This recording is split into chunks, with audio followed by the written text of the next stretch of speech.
ദൈവത്തിൻ്റെ കരുണയെക്കുറിച്ച് നമ്മൾ ധ്യാനിക്കുമ്പോൾ അവിടുത്തെ കരുണ ഏറ്റവും ഹൃദ്യമായി നമുക്കിന്ന് ലഭിക്കുന്നത് സഭയിലാണ്. സഭ രൂപീകൃതമായത് തന്നെ കാരുണ്യമായ കർത്താവിന് ഈ ചരിത്രത്തിൽ തുടരുവാൻ വേണ്ടിയിട്ടാണ്. നമ്മൾ ഈ സഭയെ കാണുന്നത് കുറെ മനുഷ്യരുടെ കൂട്ടായ്മയായി മാത്രമാണ്. ഒരുപക്ഷെ ഒരു വലിയ കുറവാണ്, നമ്മളൊരു വലിയ തെറ്റിദ്ധാരണയാണ്. കുറെ അച്ഛന്മാരും കുറെ മെത്രാന്മാരും കുറെ കന്യാസ്ത്രീകളും കുറെ അൽമായക്കാരും കുറെ കമ്മിറ്റിക്കാരും എല്ലാം കൂടെ കൂടുന്നതാണ് സഭ. മനുഷ്യരുടെ കൂട്ടായ്മ. സിനഡൊക്കെ കൂടുമ്പം ചിലരൊക്കെ സോഷ്യൽ മീഡിയയിൽ പറയും 15 ആശാന്മാർ അവിടെ കൂടിയിരുന്ന് ഫുഡ് അടിക്കുക, ഞങ്ങൾ എന്നിട്ട് തീരുമാനം എടുക്കുക, ഇതാണ് സിനഡ്. അല്ല, ദൈവാത്മാവിന്റെ പ്രചോദനങ്ങൾക്കനുസരിച്ച് സഭയുടെ നന്മയ്ക്ക് വേണ്ടി ദൈവേഷ്ടം വിവേചിച്ചറിയുന്ന കൂട്ടായ്മയാണ് സിനഡ്. സഭ എന്ന് പറയുന്നത് എന്താണ്? സഭ ഈശോയുടെ തുടർച്ചയാണ്. അത് നമുക്ക് ഒരുപക്ഷെ നമ്മൾ ഇത്രയും വേദപാഠമൊക്കെ പഠിക്കുന്നുണ്ടെങ്കിലും നമ്മുടെ തലേ കയറാതെ പോയ ഒരു കാര്യമാണ്. സഭയും ഈശോയും രണ്ടും രണ്ടാണെന്നുള്ളത്. നമ്മുടെ ചില ചെറുപ്പക്കാരൊക്കെ പറഞ്ഞു കേട്ടിട്ടുണ്ട്, I am for Christ but not for church. ഞാൻ ഈശോ മിശിഹായ്ക്കുള്ളയാളാണ്, സഭ എനിക്ക് വലിയ താല്പര്യമില്ല. അങ്ങനെയാണെങ്കിൽ അവൻ ഈശോയെ ശരിയായി മനസ്സിലാക്കിയിട്ടില്ല. കർത്താവ് എന്താണെന്ന് മനസ്സിലാക്കിയവൻ ഒരിക്കലും കർത്താവും സഭയും രണ്ടും രണ്ടാണെന്ന് പറയില്ല.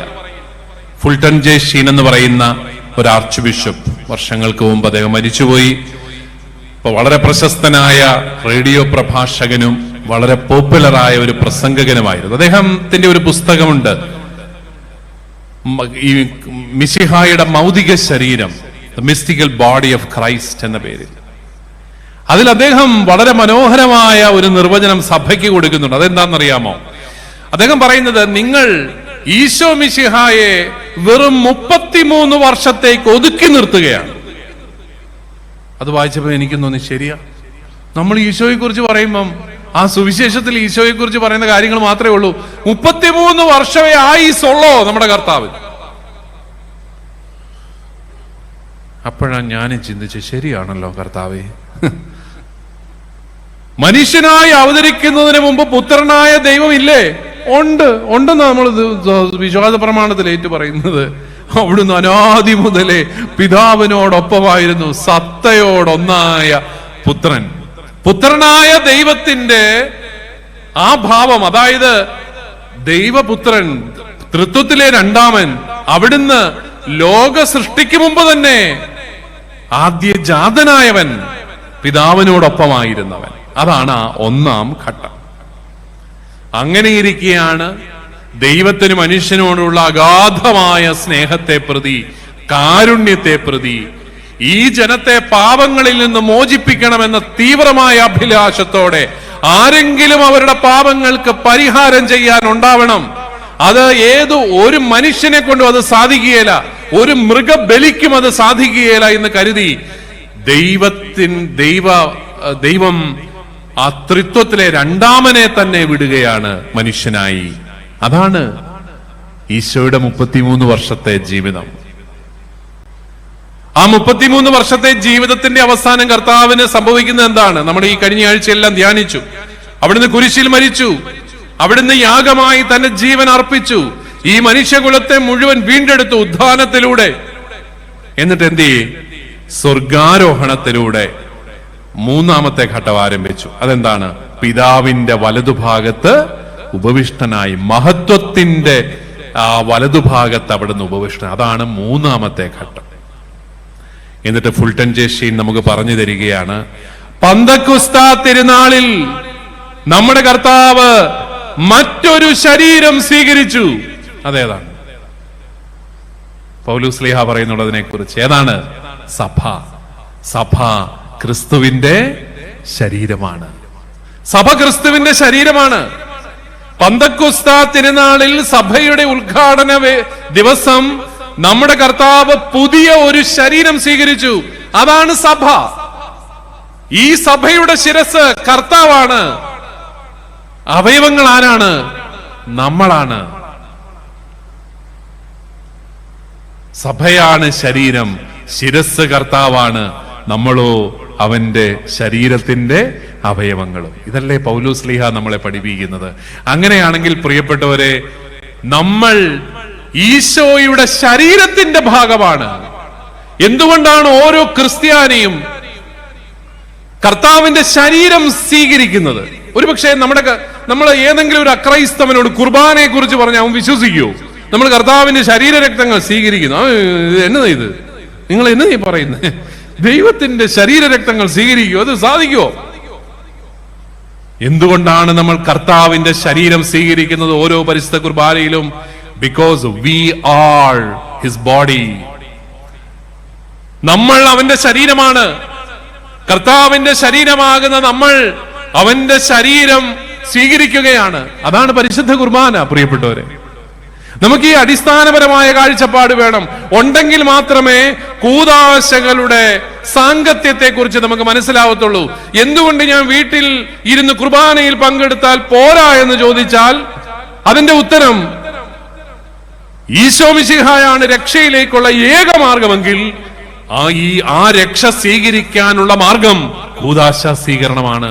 അത് നീ കൂദാശ സ്വീകരിച്ചേ പറ്റൂ. ഇതാണ് കത്തോലിക്ക വിശ്വാസം. വേറെ വല്ല വിശ്വാസമൊക്കെ കാണോ? അതെനിക്കറിയത്തില്ല. കത്തോലിക്ക വിശ്വാസത്തിൽ നീ രക്ഷപ്പെടണോ? കൂദാശ സ്വീകരിക്കണം. അതുകൊണ്ടാണ് നമ്മൾ കുമ്പസാരക്കൂട്ടിൽ മുട്ടുകുത്തണം, നമ്മുടെ പാപങ്ങൾ ഏറ്റു പറയണം, മാനസാന്തരത്തിന്റെ ഫലങ്ങൾ നമ്മുടെ ജീവിതത്തിൽ ഉണ്ടാവണം. അങ്ങനെ നമ്മൾ കൗദാശികമായ ജീവിതം സ്വീകരിക്കണം. അപ്പോഴാണ് നമുക്ക് രക്ഷ കിട്ടുന്നത്. രക്ഷ വേണമെങ്കിൽ പാരാണ്ട് ചോദിച്ച പോലെ ആർക്ക് വേണം രക്ഷ? രക്ഷപ്പെടുത്തണമേ എന്നൊക്കെ പണ്ട് പ്രാർത്ഥിക്കുന്നത് സ്വർഗത്തിൽ കൊണ്ടുപോകണേന്നായിരുന്നു. ഇപ്പൊ അങ്ങനല്ല, അമേരിക്കക്ക് പോണേ എന്നാണ് രക്ഷപ്പെടുത്താന്ന് പറഞ്ഞ. ഞങ്ങൾക്ക് അമേരിക്കക്ക് പോയാൽ മതി, സ്വർഗത്തിലൊന്നും പോകണ്ട. അങ്ങനെ കരുതുന്നവരെ സംബന്ധിച്ചിടത്തോളം കൂദാശയൊന്നും വലിയ കാര്യമുള്ള കാര്യമൊന്നുമല്ല, വീട്ടിൽ ഇരുന്നാലും മതി. പക്ഷേ സഭയാകുന്ന ശരീരം, അത് ഈശോയുടെ ശരീരമാണ് സഭ. ആ ശരീരത്തിലെ അംഗങ്ങളാണ് നമ്മൾ. നിങ്ങളുടെ മക്കള് നിങ്ങളോട് ചോദിക്കുക, എന്തുകൊണ്ടാണ് ഞങ്ങൾക്ക് തോന്നിവാസം ജീവിക്കാൻ പറ്റാത്ത? അവര് ഓരോ പിള്ളേരൊക്കെ പോയി ലിവിങ് ടുഗദർ, കല്യാണമൊന്നും കഴിക്കാതെ ഒരുമിച്ച് ജീവിക്കുന്നു, അടിപൊളി ജീവിക്കുന്നു. ഇപ്പോ സിനിമയിലും അവിടെ ഇവിടെ ഇതെല്ലാം ആയി.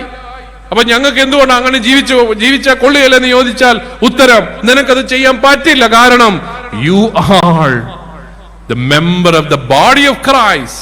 കർത്താവിന്റെ ശരീരത്തിന്റെ അംഗമാണ് നീ. നിനക്ക് തോന്നിയാസം ജീവിക്കാൻ പറ്റില്ല.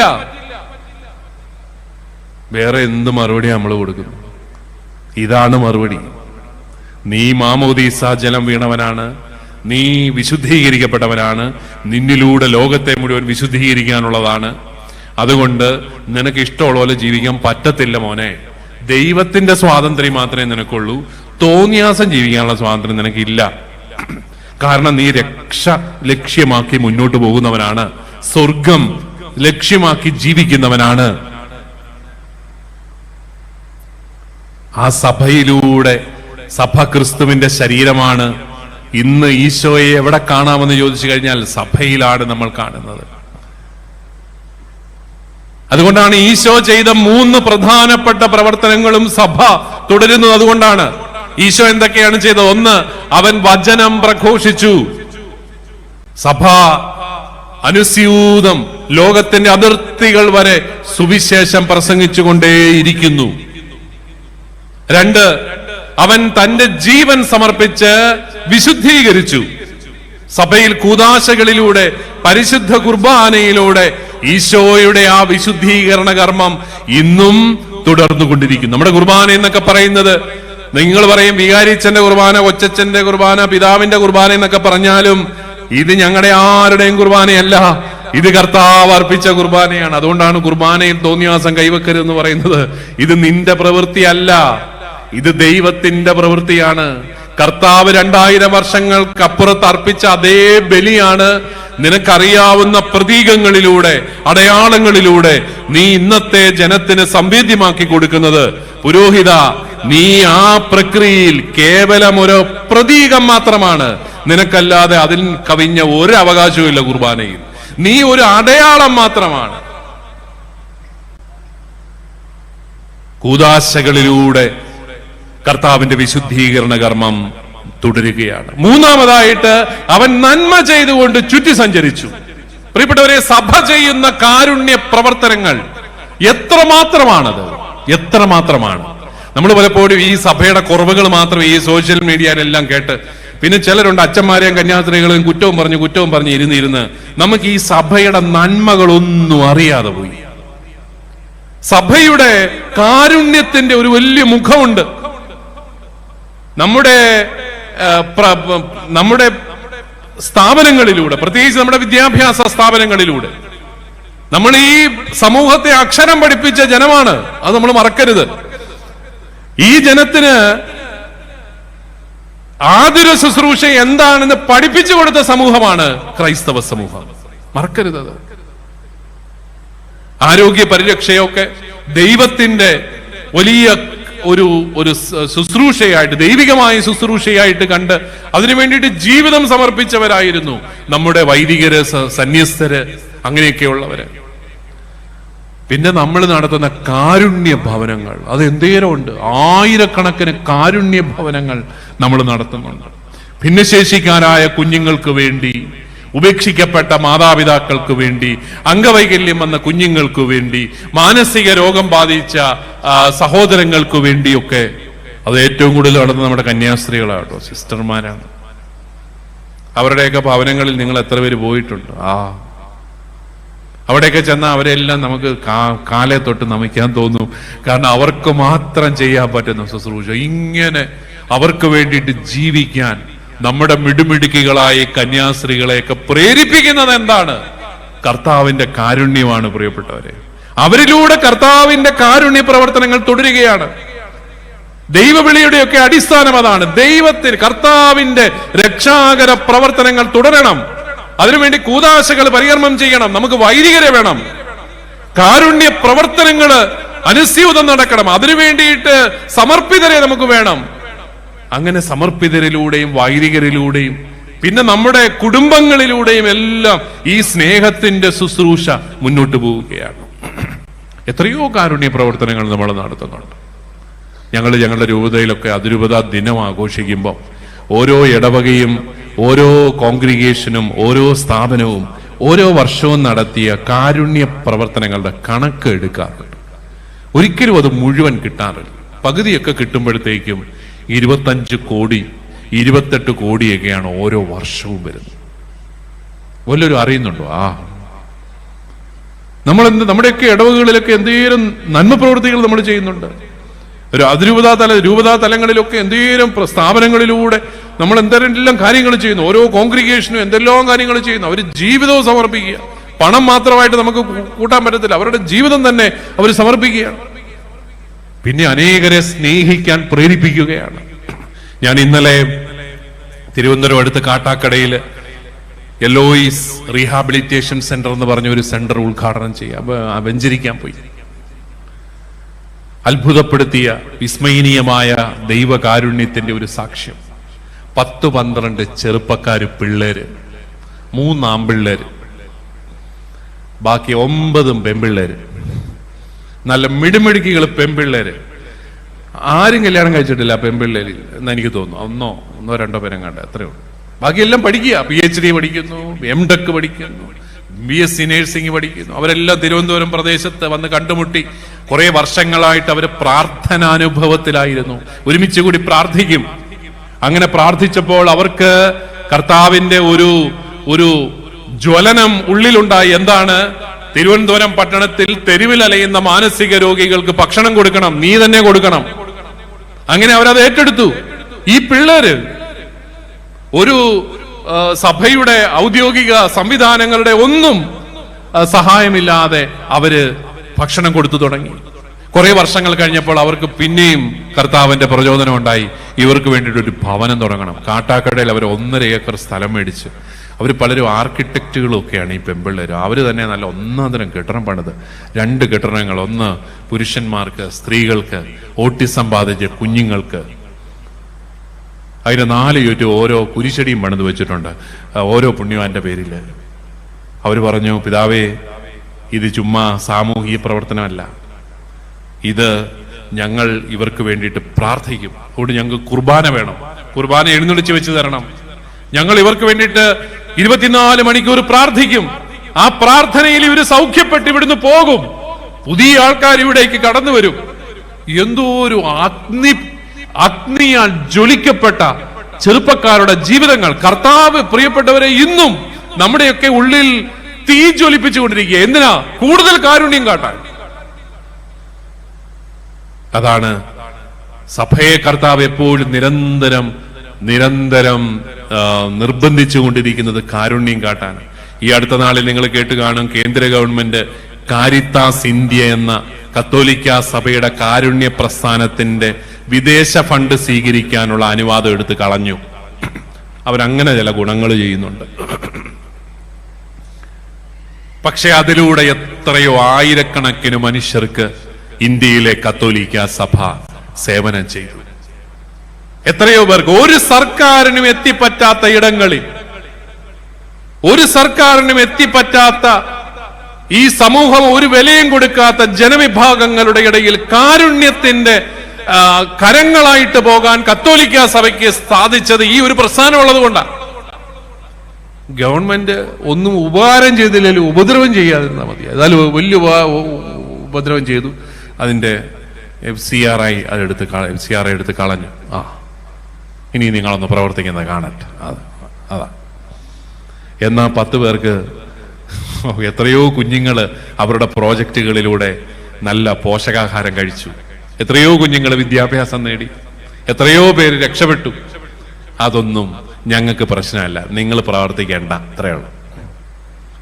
പ്രിയപ്പെട്ടവരെ, അത് പോയെന്ന് പറഞ്ഞുകൊണ്ട് നമ്മൾ കാരുണ്യ പ്രവർത്തനം നിർത്തത്തില്ല. നമ്മൾ നമ്മുടെ ദശാംശമൊക്കെ കൊടുത്ത് പിന്നെയും ചെയ്തുകൊണ്ടിരിക്കും. അതാണ് ക്രൈസ്തവ സമൂഹം. അതുകൊണ്ട് നമ്മുടെ സഭ തന്നെ നിലനിൽക്കുന്നത് കർത്താവിന്റെ സാന്നിധ്യം ഈ സമൂഹത്തിന് കൊടുക്കാൻ വേണ്ടിയിട്ടാണ്. കർത്താവിന്റെ കാരുണ്യം സഭയിലൂടെ ഒഴുകുകയാണ്. കാരണം സഭ കർത്താവിന്റെ ശരീരമാണ്. നമ്മുടെ പ്രവർത്തനങ്ങളെല്ലാം ആ ഒരു തരത്തിൽ വേണം നമ്മൾ കാണാനായിട്ട്. അതുകൊണ്ടാണ് നമ്മുടെയൊക്കെ ഇടവക സമൂഹങ്ങള് കൂടുതൽ കാരുണ്യത്തെക്കുറിച്ച് ചിന്തിക്കണം. നമ്മുടെയൊക്കെ ഇടയിൽ വേദനിക്കുന്നവരായിട്ട് ആരും ഉണ്ടാകരുത്. അതിനൊന്നും നമ്മൾ പുറത്തുനിന്ന് പൈസയൊന്നും വേണ്ട. നമ്മുടെയൊക്കെ ദശാംശം കൊടുത്ത് ശീലിച്ചാൽ മാത്രം മതി നമുക്കത് ചെയ്യാനായിട്ട് സാധിക്കും. നമ്മൾ സമ്പാദിച്ചുണ്ടാക്കുന്നതിന്റെ ഒരു ഭാഗം സമൂഹത്തിനുള്ളതാണ് എന്നുള്ളൊരു ചിന്തയിൽ നമുക്ക് മാറ്റിവെക്കാനായിട്ട് സാധിച്ചാൽ മാത്രം മതി. നമ്മൾ വായിച്ചു കേട്ട നടപടി പുസ്തകത്തിൽ പരിശുദ്ധാത്മാവിനാൽ വിളിച്ചു കൂട്ടപ്പെട്ട ആ ജനം ഒരുമിച്ചുകൂടി ഒരു സഭയായിട്ട് മാറി, കർത്താവിന്റെ ശരീരമായിട്ട് മാറിയപ്പോൾ അവർക്കുണ്ടായ വ്യത്യാസം എന്താണ്? അവരുടെ ജീവിതത്തിൽ ഉണ്ടായ ഗുണപരമായ വ്യത്യാസം എന്താണ്? അവർക്കുണ്ടായിരുന്നതെല്ലാം അവർ പൊതുവായി കരുതി. അവർ തങ്ങളുടെ സ്വത്തുക്കളും വസ്തുവകകളും വിറ്റ് ആവശ്യാനുസരണം എല്ലാവർക്കുമായി വീതിച്ചു.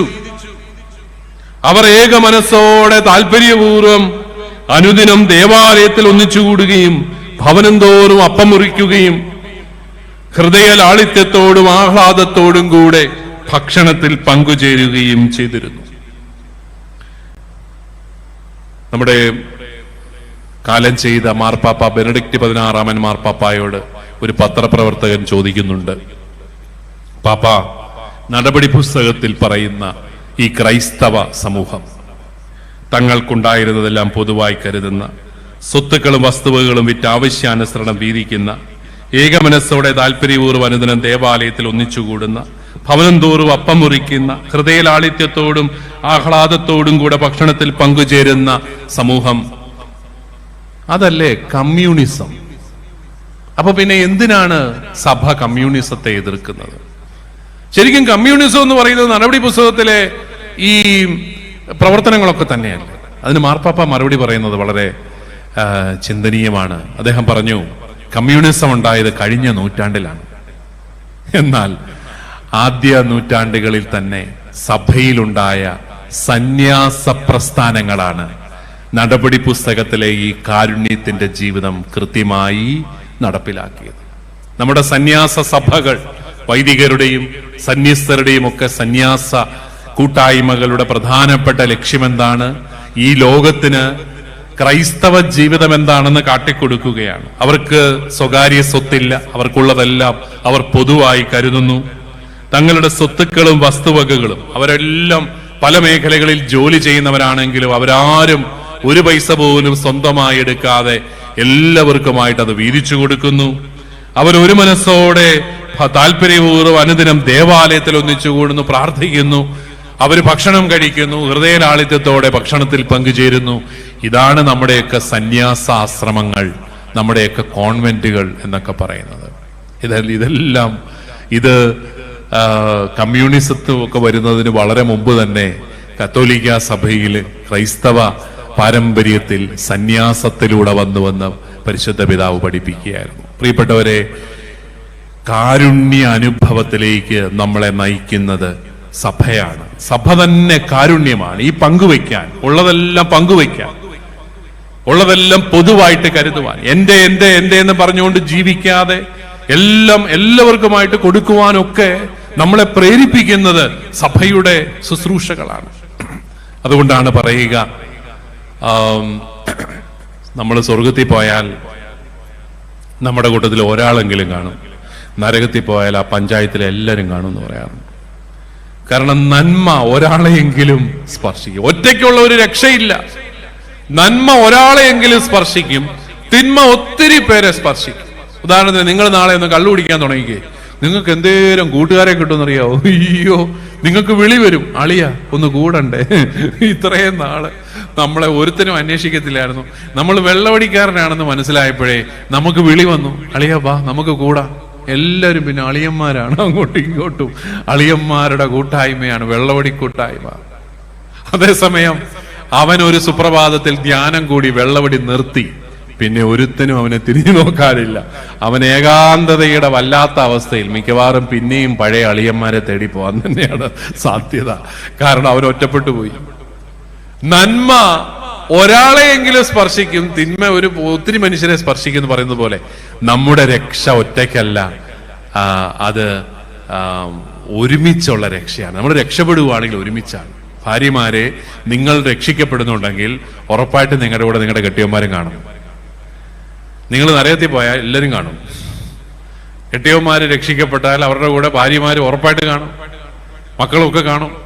അതുകൊണ്ടാണ് നമ്മളിലൂടെ അനേകർ രക്ഷിക്കപ്പെടുന്നു എന്നുള്ളൊരു ചിന്തയിലേക്ക് നമ്മൾ കടന്നു വരേണ്ടത്. അപ്പോൾ സഭയെ നമ്മൾ ഈശോയായിട്ട് കാണുമ്പോൾ, ക്രിസ്തുവിന്റെ ശരീരമായിട്ട് കാണുമ്പോൾ, കർത്താവ് നമ്മളെ ഓരോരുത്തരെയും പങ്കുവയ്ക്കാനും അതുപോലെ കാരുണ്യം കാട്ടാനും എല്ലാം നിർബന്ധിക്കുകയാണ്. ഇങ്ങനെ ഈ പങ്കുവെപ്പിന്റെ ജീവിതം നയിക്കണമെങ്കിൽ നമുക്ക് ഏറ്റവും ആവശ്യമായിട്ടുള്ള ഒരു കൃപ എന്താണ്? ക്ഷമിക്കാനുള്ള കൃപയാണ്. ക്ഷമിക്കാനുള്ള കൃപ. ക്ഷമിക്കുക എന്ന് പറയുന്നത് അത്ര എളുപ്പമുള്ള കാര്യമല്ല. നമ്മൾ പറയും ക്ഷമിച്ചു ക്ഷമിച്ചു എന്നൊക്കെ പറയും, പക്ഷെ നമ്മുടെ ഉള്ളിൽ ഈ വെറുപ്പ് കിടപ്പുണ്ട്. ഒത്തിരി പേരോടുള്ള വെറുപ്പ് കിടപ്പുണ്ട്. എല്ലാവരോടും ഞാൻ ക്ഷമിച്ചു, പക്ഷെ എന്നിട്ടും എന്റെ മനസ്സിന് സ്വസ്ഥതയില്ലെന്ന് പറഞ്ഞ ഒരു സഹോദരനെ ഞാൻ കണ്ടെത്തി. കുറെ നേരം അയാളോട് സംസാരിച്ച് കഴിഞ്ഞപ്പം അയാളുടെ ഉള്ളിലെ വെറുപ്പിന്റെ കടല് നമ്മൾ കണ്ടുപിടിച്ചു. എന്താണത്?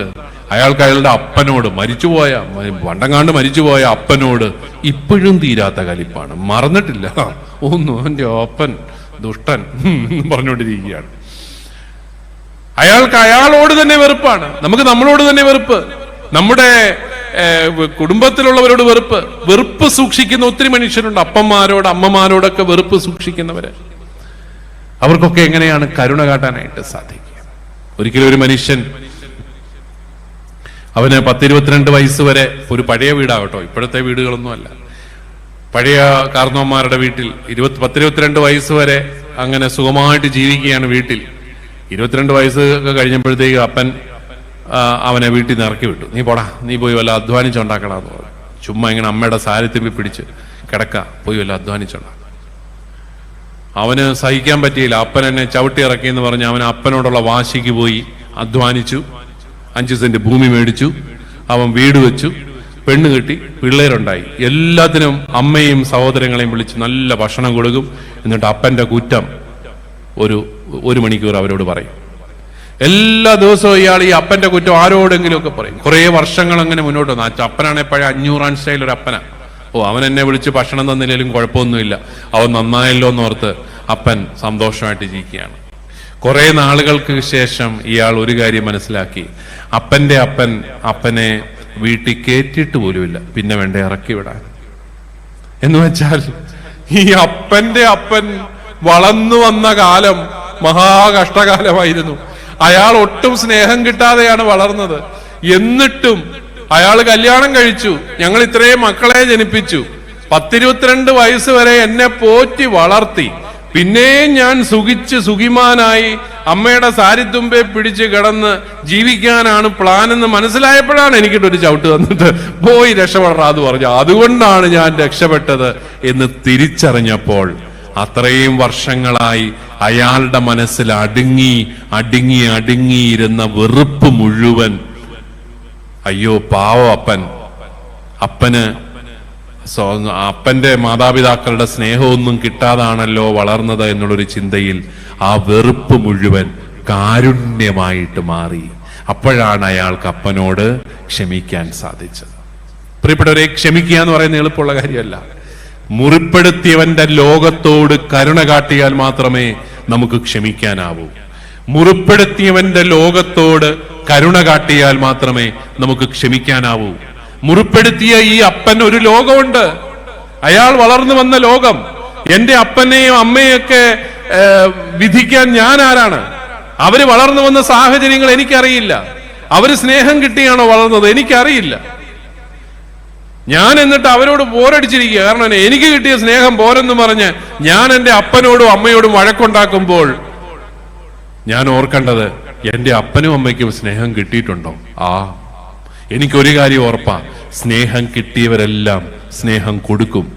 നിങ്ങൾക്ക് സ്നേഹിക്കാൻ അറിയത്തില്ലെങ്കിൽ അതിന്റെ അർത്ഥം, നിങ്ങളുടെ അപ്പനോ അമ്മയ്ക്കോ സ്നേഹിക്കാൻ അറിയത്തില്ലെങ്കിൽ അതിന്റെ അർത്ഥം അവർക്ക് സ്നേഹം കിട്ടിയിട്ടില്ല. അപ്പോ ഉറപ്പായിട്ടും നിങ്ങൾക്കും സ്നേഹിക്കാൻ അറിയത്തില്ലായിരിക്കും. കൂടെയുള്ളവരോടൊന്ന് ചോദിച്ചേക്കണം, നിങ്ങളുടെ സ്നേഹം അവർക്ക് മനസ്സിലാവുന്നുണ്ടോ എന്ന്. മുറിപ്പെടുത്തിയവന്റെ ലോകത്തോട് കരുണ കാട്ടാനായിട്ട് സാധിക്കുക. ഉൽപ്പത്തി പുസ്തകത്തിന്റെ അവസാന അധ്യായങ്ങളിൽ നമ്മുടെ പൂർവ്വപിതാവായ യൗസേപ്പിനെ കാണുന്നുണ്ട്. ക്ഷമയുടെ ഉദാത്തമായ ഒരു മാതൃകയാണ് പൂർവ്വപിതാവായ യൗസേപ്പ്. യൗസേപ്പിന്റെ ജീവിതം കേട്ടാൽ നമുക്ക് സങ്കടം വരും. നമുക്ക് ആ സഹോദരങ്ങളെ എല്ലാം വെടിവെച്ച് കൊല്ലാൻ തോന്നും. കാരണം നല്ലൊരു പയ്യൻ, ഇളയ മകൻ, അവന് പ്രത്യേക കഴിവുകളൊക്കെ ഉണ്ട്. എന്താണ് കഴിവ്? സ്വപ്നങ്ങൾ വ്യാഖ്യാനിക്കും. അപ്പനാണെങ്കിലും അപ്പനാണെങ്കിൽ കൂടെ സ്വപ്നമോ. എന്തിനാണോ ഈ യാക്കോബിന് വയസ്സാങ്കാലത്ത് ഇത്ര സ്വപ്നം? ഏതായാലും ഈ സ്വപ്നം എല്ലാം ഈ മകനാണ് വ്യാഖ്യാനിച്ചു കൊടുക്കുന്നത്.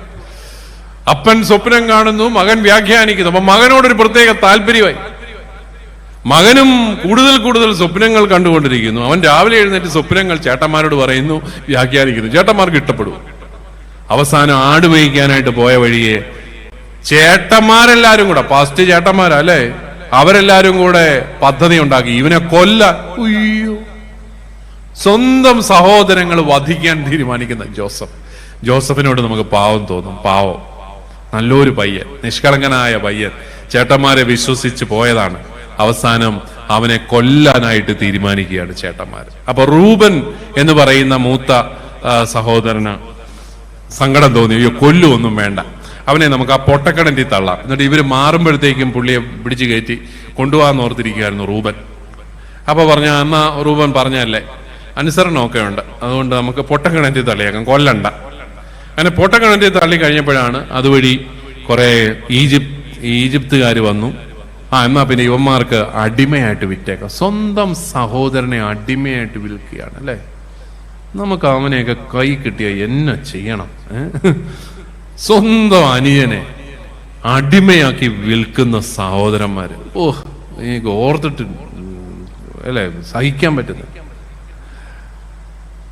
അവിടെ എല്ലാം എഴുതി വെച്ചിട്ടുണ്ട്. എന്നാ ഈ അടിമയാക്കി എല്ലാം വിറ്റ് കഴിഞ്ഞപ്പോ കർത്താവിന്റെ കരം യൗസേപ്പിന്റെ കൂടെ ഉണ്ടായിരുന്നു.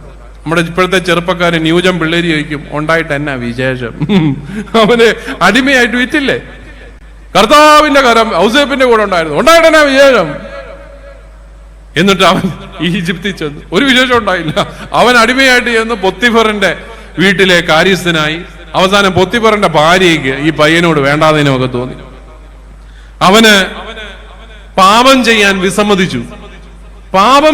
വിസമ്മതിച്ചു യജമാനത്തിയുമായിട്ട്. അവൻ പറഞ്ഞത് തന്റെ സ്ഥാനത്തിന്റെ മഹിമയോർത്ത് അവൻ പാപം ചെയ്യാൻ വിസമ്മതിച്ചു. അതാണ് അവനെ കുറിച്ച് പറഞ്ഞിരിക്കുന്നത്. ഈ ഭവനം മുഴുവൻ നിങ്ങളുടെ യജമാനൻ എന്നെ ഏൽപ്പിച്ചിരിക്കുന്നു, നിങ്ങൾ ഒഴിച്ച് ബാക്കിയെല്ലാം എന്റെ കാര്യസ്ഥത്തിലാണ്, ഞാനിതിന്റെ എല്ലാം കാര്യസ്ഥനാണ്. ഇത്രയും എന്നെ വിശ്വസിച്ച യജമാനനെ ഞാൻ എങ്ങനെ വഞ്ചിക്കും? അതാണ് യൗസേപ്പ് ചോദിക്കുന്നത്. എത്ര മനോഹരമായ ഒരു ചോദ്യമാണത്. സ്നേഹം സ്പർശിച്ചപ്പോൾ ഉണ്ടായ ഒരു വ്യത്യാസമാണത്. യജമാനൻ എന്നെ ഇത്രയും സ്നേഹിക്കുന്നുണ്ട്, അതുകൊണ്ട് ഞാൻ എങ്ങനെ പാപം ചെയ്യും? യജമാനനെ ഞാൻ എങ്ങനെ വഞ്ചിക്കും? ഞാൻ പാപം ചെയ്യില്ല. പൊത്തിഫറിനെ ഇഷ്ടപ്പെടുവോ? പൊത്തിഫറിന്റെ ഭാര്യയ്ക്ക് ഇഷ്ടപ്പെടുവോ? പൊത്തിഫറിന്റെ ഭാര്യ അവനെതിരെ കള്ളക്കേസ് ഉണ്ടാക്കി. അവൻ പൊത്തിഫറിന്റെ ഭാര്യയുമായിട്ട് അവിഹിതത്തിന് ചെന്നു എന്നൊക്കെ പറഞ്ഞ് പൊത്തിഫറിനെ കൊണ്ട് ഇവനെ കാരാഗൃഹത്തിൽ അടപ്പിച്ചു. പിന്നെ എഴുതി വെച്ചിരിക്കുന്നു, കർത്താവിന്റെ കരം അവന്റെ കൂടെ ഉണ്ടായിരുന്നു. ഉണ്ടായിട്ട് എന്നാ വിശേഷം? കാരാഗൃഹത്തിൽ അവൻ കിടന്നില്ലേ? എത്ര വർഷമാ? ഒരു വർഷമാണ് പോട്ടത്, 2 വർഷം, 3-4 വർഷം കിടന്നു അതിനകത്ത്. കാരാഗ്രഹത്തിൽ കിടന്നു. കർത്താവിന്റെ കരം അവിടെ ഉണ്ടായിരുന്നു. ഇടയ്ക്കിടയ്ക്ക് പറഞ്ഞിട്ട് എന്നാ വിശേഷം? ഇവനെ കാരാഗ്രഹത്തിൽ നിന്ന് പുറത്തിറക്കുക. നമ്മളാണെങ്കിൽ പറയും, കർത്താവിന്റെ കരം ഉണ്ടെങ്കിൽ കാരാഗ്രഹങ്ങളെല്ലാം പൊട്ടി ചെതറി അവനെ പുറത്തിറക്കണം. അവൻ അവിടെ കിടക്കുക, ഒരു രക്ഷയില്ല. ഇവനെ പുറത്തിറക്കാൻ പറ്റുന്നില്ല. കർത്താവ് അവസാനം സഹികെട്ട് ഫറവോയ്ക്ക് സ്വപ്നങ്ങൾ കൊടുത്തു. ഫറവോയ്ക്ക് സ്വപ്നങ്ങൾ കൊടുത്തു. ഫറവോ വലിയ സ്വപ്നങ്ങളെല്ലാം കണ്ട് പുള്ളിക്ക് ഉറക്കം കിട്ടുന്നില്ല. പുള്ളി എല്ലാരും വിളിച്ചു വരുന്നത്, എനിക്കിങ്ങനെ സ്വപ്നം വരുന്നു. ആർക്കും ഇത് വ്യാഖ്യാനിക്കാനായിട്ടാവില്ല. അപ്പൊ കൊട്ടാര വിചാരിപ്പുകാരൻ പാനപാത്രവാഹകനായ ഒരുത്തനുണ്ട്. അവൻ ജോസഫിന്റെ കൂടെ ഉണ്ടായിരുന്നതാണ്. ജോസഫ് അവനെ പറഞ്ഞ വിട്ടത്, നീ ആ പാനപാത്രം ഒഴിച്ചു കൊടുക്കുമ്പോ എന്റെ കാര്യം ഒന്ന് പറയണേ ഫറവോയോട്. അവൻ മറന്നുപോയി, ദുഷ്ടൻ. കർത്താവിന്റെ കാര്യം അവന്റെ കൂടെ ഉണ്ടായിരുന്നു പറഞ്ഞിട്ട് എന്നാ കാര്യം? അവൻ മറന്നുപോയി. അപ്പൊ അവൻ അത് ഓർത്തു. എന്താ? ഇതെല്ലാം കഴിഞ്ഞപ്പോ അവൻ ഓർത്തു, അയ്യോ ഇങ്ങനൊരാള് ജയിലിൽ കിടപ്പുണ്ട് കേട്ടോ. ഫറവോ പറഞ്ഞു അവനെയും കൊണ്ടുപോവാ. അവൻ നല്ല മണിമണിയായിട്ട് കൃത്യമായിട്ട് പറഞ്ഞു കൊടുത്തു. എന്താണ്? സ്വപ്നത്തിന്റെ അർത്ഥം വ്യാഖ്യാനിച്ചു കൊടുത്തു. ഫറവോയ്ക്ക് മനസ്സിലായി ഇവനിൽ കർത്താവിന്റെ കരമുണ്ടെന്ന്. കർത്താവിന്റെ കരം അവന്റെ കൂടെയുണ്ടെന്ന് ആർക്ക് മനസ്സിലായി? വിജാതീയനായ ഫറവോയ്ക്ക് മനസ്സിലായി ഇവൻ നിസാരക്കാരനല്ല, കർത്താവിന്റെ ആത്മാവ് അവന്റെ മേലുണ്ട്. അതുകൊണ്ട് അവനെ തന്നെ ഈജിപ്തിന്റെ ഭരണാധികാരിയാക്കി. കാരണം ഇത്രയും കൃത്യമായിട്ട് ഈജിപ്ത് രാജ്യത്ത് സംഭവിക്കാൻ പോകുന്ന ക്ഷാമം അത് വ്യാഖ്യാനിച്ചു തന്നെങ്കിൽ തീർച്ചയായിട്ടും അവന് ക്ഷാമത്തിൽ നിന്ന് രാജ്യത്തെ രക്ഷിക്കാനായിട്ടാവും. അവന് രാജ്യത്തിന്റെ ഭരണാധികാരിയാക്കി. ജോസഫ് മിടുക്കനാണ്, നല്ല കഴിവുള്ളവനാണ്, ദൈവത്തിന്റെ കൃപയുള്ളവനാണ്, ദർശന വരവുള്ളവനാണ്. അവന് സ്വപ്നങ്ങൾ വ്യാഖ്യാനിക്കാൻ വരവുണ്ട്. അവൻ കൃത്യമായിട്ട് ചെയ്തു. ധാന്യപ്പുരകളെല്ലാം പണിത് ധാന്യങ്ങളെല്ലാം ശേഖരിച്ച് അനേകം വർഷങ്ങളിലേക്ക് വേണ്ട ധാന്യങ്ങൾ ശേഖരിച്ചു വെച്ചു. അപ്പത്തേ വരുന്നു ആരാണ്? തന്നെ കൊല്ലാൻ ആഗ്രഹിച്ച, പൊട്ടക്കിണറ്റിൽ തള്ളിയിട്ട, അതുവഴി പോയി ഇസ്മായേല്യർക്ക് തന്നെ വിറ്റ സ്വന്തം സഹോദരന്മാര് വരുന്നു. നമ്മളാ ഈ വിവരം പറഞ്ഞാൽ എന്നാ പറയും? അവനെ അതിർത്തി കടത്തണ്ട, അവിടെ വെച്ച് തട്ടിയേക്കാൻ പറയും, അല്ലെ? ദുഷ്ടന്മാര്. ഇവനൊന്നും ജീവിക്കാൻ അവകാശമില്ല, അവന്മാരെന്നെ കൊല്ലാൻ പ്ലാൻ ചെയ്തതാ, അവനെന്നെ അടിമയായിട്ട് വിറ്റതാ, അവനെ കൊന്നേക്കാൻ പറയും അവന്മാരെ എല്ലാം. പക്ഷെ ഇവര് വന്നപ്പോഴേ സഹോദരങ്ങളാണെന്ന് മനസ്സിലായി. ഈ പാവം യൗസേപ്പ് അകത്തുപോയി പൊട്ടിക്കരഞ്ഞു എന്നാണ് പറയുന്നത്. യൗസേപ്പ് 3 പ്രാവശ്യം പൊട്ടിക്കരഞ്ഞു. കാരണം അദ്ദേഹത്തിന് ആ വേദന അദ്ദേഹത്തോട് ഇവര് ചെയ്ത ആ പാതകങ്ങളെല്ലാം മനസ്സിൽ വന്നിട്ട് അത് മനസ്സിൽ അങ്ങോട്ട് തങ്ങി നിൽക്കുന്നില്ല, പൊട്ടിക്കരയുകയാണ്. കരഞ്ഞു അവൻ സങ്കടം തീർത്തു. പിന്നെ അവരായിട്ട് കുറെ പരീക്ഷിച്ച് അങ്ങോട്ടും ഇങ്ങോട്ടും എല്ലാം ഓടിച്ചു. എല്ലാം കഴിഞ്ഞിട്ട് അവസാനം 45 ഉൽപ്പത്തി പുസ്തകം 45-ാമത്തെ വാക്യത്തിൽ തന്റെ അടുത്ത് നിന്നിരുന്ന 45-ാം അധ്യായം 1-ാമത്തെ വാക്യം, തന്റെ അടുത്ത് നിന്നിരുന്ന ഈജിപ്തുകാരുടെ എല്ലാം മുമ്പിൽ വികാരമടക്കാൻ ജോസഫിന് കഴിഞ്ഞില്ല. അവരെയെല്ലാം പുറത്താക്കാൻ അവർ ആജ്ഞാപിച്ചു. അതിനാൽ ജോസഫ് സഹോദരന്മാർക്ക് തന്നെ വെളിപ്പെടുത്തിയപ്പോൾ മറ്റാരും അടുത്തുണ്ടായിരുന്നില്ല. അവൻ ഉറക്ക കരഞ്ഞു. 3-ാമത്തെ കരച്ചിലാണിത്. ഉറക്ക കരഞ്ഞു. ഈജിപ്തുകാരും ഫറവോയുടെ വീട്ടുകാരും അത് കേട്ടു. അതുപോലെ ഉച്ചത്തിൽ കരഞ്ഞു, വാവിട്ട് കരഞ്ഞു. കാരണം ഈ സഹോദരങ്ങൾ എന്നോട് ചെയ്ത ദ്രോഹം അത് ഓർത്തപ്പോൾ ഇയാൾക്ക് കരച്ചിലടക്കാനായില്ല. അയാൾ വാവിട്ട് കരഞ്ഞു. എന്നിട്ട് ശാന്തമായി കഴിഞ്ഞപ്പോൾ ജോസഫ് സഹോദരന്മാരോട് പറഞ്ഞു, ഞാൻ ജോസഫാണ്, എന്റെ പിതാവ് ഇപ്പോഴും ജീവിച്ചിരിക്കുന്നുവോ? അതാണ് ചോദിച്ചത്. അവരാകെ സ്തംഭിച്ചുപോയി, അവർക്ക് സംസാരിക്കാൻ സാധിച്ചില്ല. അപ്പോൾ അവൻ അവരോട് എന്റെ അടുത്തേക്ക് വരിക എന്ന് പറഞ്ഞു. എന്നിട്ട് അവൻ പറഞ്ഞു, നിങ്ങൾ ഈജിപ്തുകാർക്ക് വിറ്റ നിങ്ങളുടെ സഹോദരൻ ജോസഫാണ് ഞാൻ. എന്നെ ഇവിടെ വിറ്റതോർത്ത് നിങ്ങൾ വിഷമിക്കുകയോ വിഷാദിക്കുകയോ വേണ്ട. തന്റെ മുറിപ്പാടുകളുടെ ചരിത്രത്തിന് ജോസഫ് ഒരർത്ഥം കണ്ടെത്തുകയാണ്. എന്താണത്? ജീവൻ നിലനിർത്താൻ വേണ്ടി ദൈവമാണ് എന്നെ നിങ്ങൾക്ക് മുൻപേ ഇങ്ങോട്ട് അയച്ചത്. 8-ാമത്തെ വാക്യത്തിൽ വീണ്ടും പറയും, നിങ്ങളല്ല, ദൈവമാണ് എന്നെ ഇങ്ങോട്ട് അയച്ചത്. എന്തിനു വേണ്ട? നിങ്ങളുടെയും ജീവൻ നിലനിർത്താൻ വേണ്ടി ദൈവമാണ് എന്നെ അയച്ചത്. അതുകൊണ്ട് നിങ്ങൾ വിഷമിക്കണ്ട. മുറിപ്പാടുകളുടെ ചരിത്രത്തിന് അർത്ഥം കണ്ടെത്തിയപ്പോൾ ജോസഫിന് ക്ഷമിക്കാനായി. പ്രിയപ്പെട്ടവരെ, നമ്മളൊക്കെ പലരെയും കുറിച്ച് ഇപ്പോഴും ക്ഷമിക്കാതിരിക്കുന്നത് എന്തുകൊണ്ടാണെന്നറിയാമോ? അവരും കൂടെ സഹായിച്ചിട്ടാണ് നമ്മൾ ഈ നിലയിലൊക്കെ എത്തിയതെന്ന് ഒരു ചിന്ത നമുക്കില്ലാത്തതുകൊണ്ടാണ്. നമ്മളെ സ്നേഹിക്കുന്നവർ മാത്രമല്ല കേട്ടോ നമ്മളെ വളർത്തിയത്, നമ്മുടെ ശത്രുക്കളും കൂടെ. ചിലരൊക്കെ എന്റെ മുമ്പിൽ ചില വഴികൾ അടച്ചത് കൊണ്ടാണ് വേറെ ചില വഴികൾ എനിക്ക് തുറന്നത്. അപ്പൊ അവരും എന്റെ രക്ഷയുടെ ചരിത്രത്തിൽ അവരും പങ്കാളികളാണ്. അവരെ ഞാൻ വെറുക്കേണ്ട കാര്യമൊന്നുമില്ല. അവൻ ചില വഴികൾ അടച്ചത് കൊണ്ട് എനിക്ക് വേറെ ചില വഴികൾ തുറക്കും. കർത്താവിന്റെ കരം നമ്മൾ ദർശിച്ചാൽ നമുക്കായി അവിടുന്ന് പുതിയ വഴികൾ തുറക്കുന്നുണ്ട്. കുറെ വർഷങ്ങൾക്ക് മുമ്പ് വിവാഹത്തിന്റെ ജൂബിലിയൊക്കെ ആഘോഷിച്ച ഒരു സഹോദരി, നമ്മൾ ഈ ഇടവകളിലൊക്കെ വിവാഹത്തിന്റെ സുവർണ ജൂബിലി, രജത ജൂബിലി 25 വർഷമൊക്കെ കഴിയുമ്പോൾ അവരെല്ലാം വിളിച്ച് ആദരിച്ച് ധീരതയ്ക്കുള്ള അവാർഡൊക്കെ കൊടുക്കും അല്ലെ? 25 വർഷം ധൈര്യപൂർവ്വം ജീവിച്ചത് ധീരതയ്ക്കുള്ള അവാർഡ് ബൈബിളാ കൊടുക്കുന്നത്.